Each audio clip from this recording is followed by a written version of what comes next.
Good afternoon, ladies and gentlemen, and welcome back to our reading of Bonfire. So, ladies and gentlemen, today we begin chapter 3, where we see who the Major picks for his war horse. Okay. So, ladies and gentlemen, chapter 3 of Bonfire. I'm going to move a bit so I'm blocking that random beam of sunlight that's going in your eyes. Okay. Chapter 3. At dawn, I awoke to the smell of rain. I listened, but I could not hear it. At least it hadn't started. Dodge led me out under a black and threatening sky. That would be all I need. Rain and the slippery footing it would cause. Too dark in here without the sun. I need to look at that leg of yours, said Dodge. I felt his nerves, too. Let's have a look, he said, and peeled off the bandage. Well, Bonfire, it looks good. Very good indeed. You're as ready as you're going to be.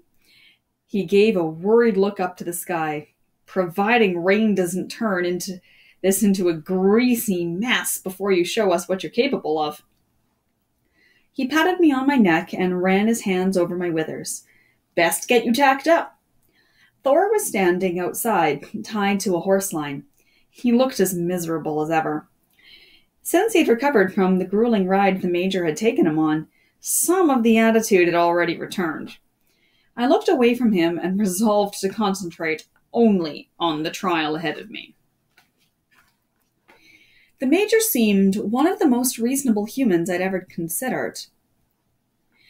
And I would trust that he would make the right decision. As my Irish draft horse mother, Tessa, would say, Bonfire, what's for ye won't pass ye.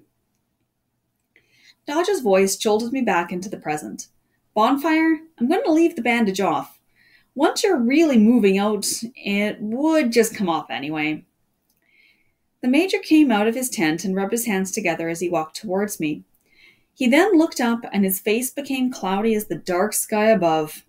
To his credit, he said nothing, but I knew by his expression that he was anxious about it. Dodge brushed me and then threw the old cavalry saddle onto my back. The Major had kept it from South Africa days when this was a source of amusement for the men. They thought it was strange that he preferred the old thing instead of the modern saddles that all the officers had been issued. Well, it might have been old, but it was comfortable, and it fit the two of us perfectly. The Major walked around me and then knelt beside my leg. This looks remarkable. First class! It's almost healed. He stood. I'm going to ride him first, hopefully before the rain. I want him ready to go as soon as the Colonel gets here. He studied his pocket watch. In about 2 minutes, being the punctual character that he is. He hardly had the words out when we heard the trotting of a horse, and Colonel Morrison and his great grey charger, King, came up the road.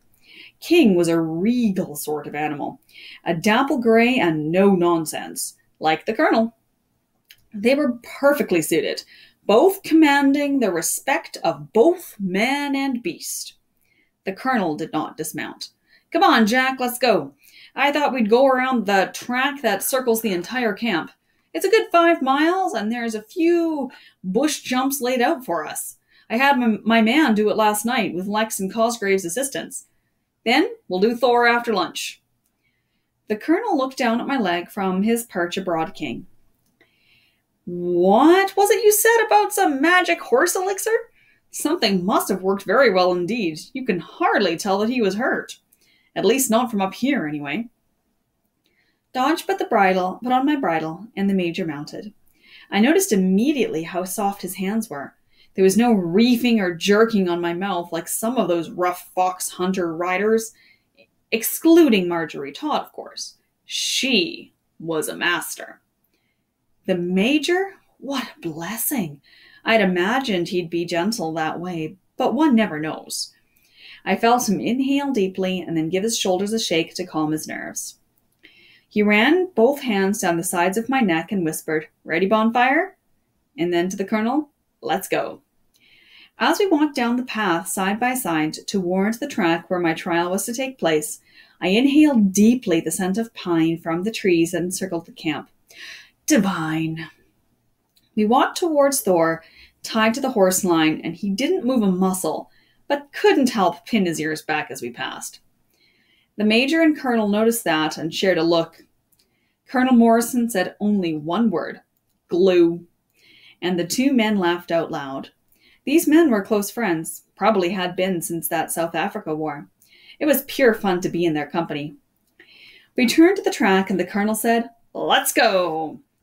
The Major gently squeezed my sides with his legs. Oh, another good habit. He was not a kicker. I broke into a smooth trot and made a concerted effort not to show favor to my injured leg in any way. King and I matched each other well, stride for stride, and the two men looked at each other, and the Major nodded and said, "Lovely and smooth." We trotted for half a mile and then changed to a canter.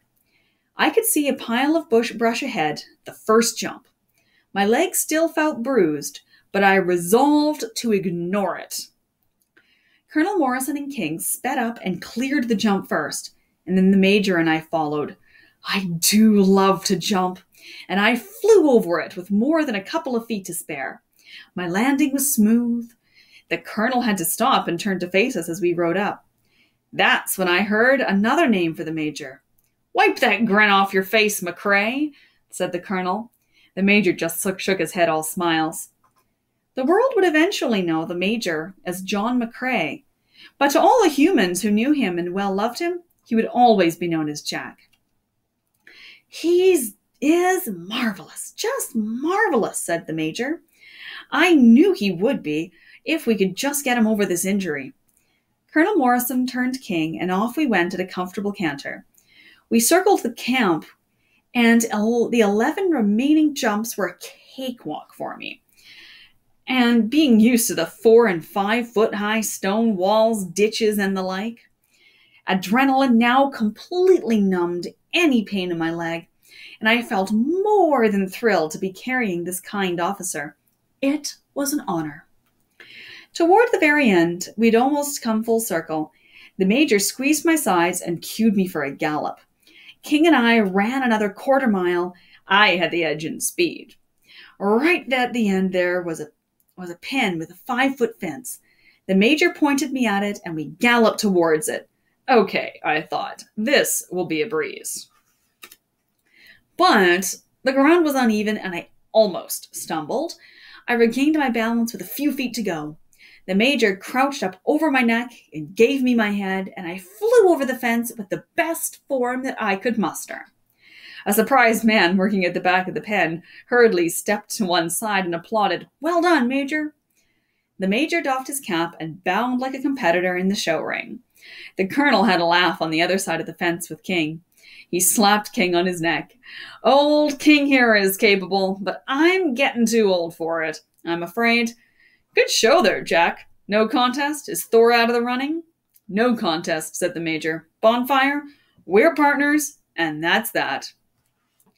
The man in the pen opened the gate so we could come back out, and I felt like I was walking on air. I admit I was breathing hard after standing around for so long without exercise, but I knew it wouldn't be long before I recovered my wind and my fitness. "How about a celebratory lunch, Colonel?" asked the Major. "I believe Dodge has made tea and sandwiches." "Splendid," said the Colonel Morrison. He admired me as we walked, and he really is a beauty too. Of course, I did know that, but it still made me blush. We came by Thor again, and I avoided looking at him as we passed. The two men made no comment either. I felt a little sorry for the surly bay fellow. I don't know why. He probably had some good reason for his bad temper, but we would not likely ever know the why of it. When we got back to my stall, the Major dismounted, groaning in pain, and Dodge took my reins. "A good long walk for the chestnut gentleman, Dodge, until he's dry, and then water and a scoop of oats." The chestnut gentleman. Oh my, I loved it. I felt very proud to have such a man give me such a title. And then I need you to prepare me a hot bath if I'm going to be able to walk tomorrow at all. Oh, goodness, 14 years of doctoring have left me very rusty in the riding department. By the way, Dodge, said the Major, that elixir, is there any sort of label on it? Actually, there's a small label that says something in a foreign language, sir. I'm afraid I don't read French or anything. Foreign languages wasn't the top of our list in Portsmouth, Major. Not to worry. There are other skills, Dodge, like blacksmithing, which you do very well indeed. But go and get me that bottle, will you? The Major took my reins again. Dodge came back with the honey-colored oil and handed the bottle to the Major. The Colonel looked on curiously. The Major squinted at the label and burst into laughter. Made in India. The Major looked up. Your old Sergeant Major Fraser served with the British Army in India, correct? Correct, sir, said Dodge smartly. It says Palma Christi, the Major said and laughed again. Palma Christi, which is the Latin name for castor oil, the Colonel Morrison said with a laugh. The mysterious magical elixir is our old friend, castor oil. Dodge turned beet red and said humph with a cranky expression. I had the impression that he felt a little cheated by his old Sergeant Major, now deceased, who had given him the liniment and billed it as a magical concoction of his own creation. It was as if the elder sergeant had played a trick on him. But what do the words mean, sir? Palma Christi? The Major and the Colonel fell briefly into a thoughtful silence. In English, it means the palm or hand of Christ, said the Major. All I knew was that I was blessed to be with the Major and these men. By October 1914, Camp Valcartier, Quebec, had readied itself to send the first wave of soldiers and horses across the ocean. And that meant us. The last time I saw Thor before leaving for a ship, he was one of the 6 horses pulling a heavy field gun under the barking orders of a burly, red-faced driver. He didn't see me. I did not envy the poor soul. He had his head down as he struggled across a muddy, humpy-bumpy field, pulling for all he was worth. I would see him again, but it would not be until the Salisbury Plain. Okay, ladies and gentlemen, that is the end of chapter 3. So I hope you enjoyed that story. Just a brief note on a little bit on Thor the horse. As mentioned in the book Bonfire, how there may be a good reason for his bad temper. Now, the thing about horses is if horses have had a really rough upbringing or had a really hard time when they were young or as colts, they may be really bad-tempered and grumpy because they're scared. And they're scared that something might hurt them. And it's actually excuse me, please mind my stutter. It's also the same with dogs as well. So sometimes when animals are really, really bad-tempered, it can be because they're just really scared and are trying to protect themselves. So that's possibly why Thor might have been bad-tempered. But as Bonfire and the Major said, we'll never know the why of why Bonfire had a bad temper. All right, ladies and gentlemen, I hope you guys have a good rest of your day, and I will see you guys back in time for chapter 4. Have a good evening.